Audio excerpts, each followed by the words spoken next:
Mon Dieu, j'ai horreur de faire ça. Alors Thomas, Ouais. parle-nous de la France-Afrique, s'il te plaît.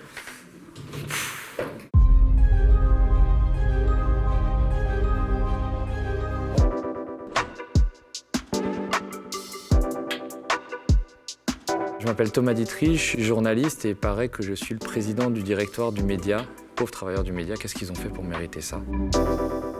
J'ai 32 ans, bientôt l'âge du Christ et d'Alexandre le Grand.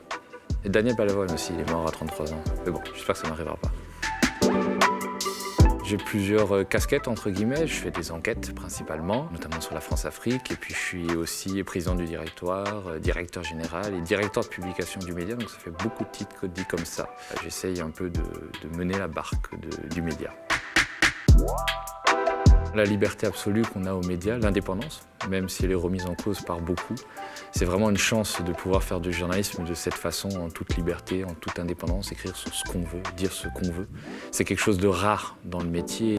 Les sociaux nous donnent la chance de pouvoir faire ce travail aussi librement et on doit les remercier pour ça.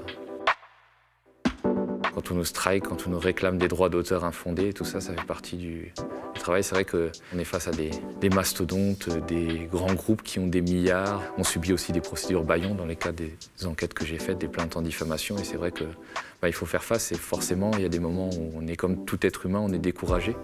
Mais voilà, j'ai la chance d'avoir autour de moi une super équipe, des milliers de gens qui nous soutiennent. Et puis ça regonfle le moral quand on a moins.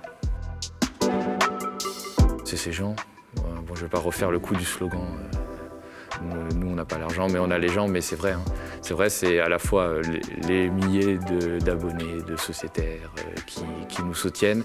Et puis aussi, on a une très très belle équipe. C'est-à-dire, c'est quand même incroyable ce qu'on a réussi à faire depuis le début de l'année.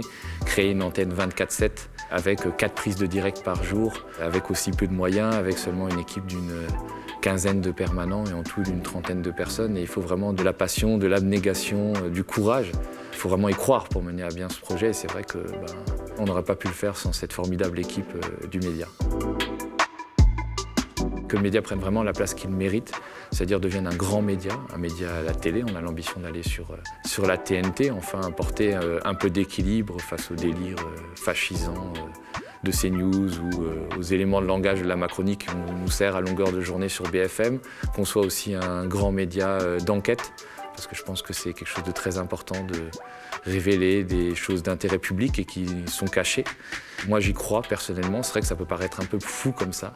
C'est un grand objectif, c'est un bel objectif. Et il y avait Mark Twain qui disait « Ils ne savaient pas que c'était impossible, alors ils l'ont fait ». Alors peut-être que sans doute, on ne sait pas que c'est impossible, alors on est en train de le faire. On a vraiment beaucoup de chance de l'avoir, bien sûr pour l'instant Porcher, mais aussi pour tout l'éclairage qu'elle nous apporte, l'éclairage économique, le sérieux qu'elle met dans le travail de ces sujets, la rigueur aussi, c'est quelque chose de très important. Et puis bon, au-delà de l'aspect professionnel, vraiment c'est une belle personne qui apporte beaucoup de joie de vivre aux médias. Et en fait, ça fait partie de tous ces travailleurs du média qui forment une super équipe. On croit souvent qu'aux médias, c'est le drame, le chaos, et en fait, non, pas du tout. On s'entend très bien et puis on se bat tous vers un objectif commun. Parfait. Ça va? C'était pas trop mou? Ouais, c'est très bien. Ok, cool. De toute façon, c'est monté, c'est coupé, machin. T'inquiète, oui, bien sûr, c'est monté en mode très clair. Très bien.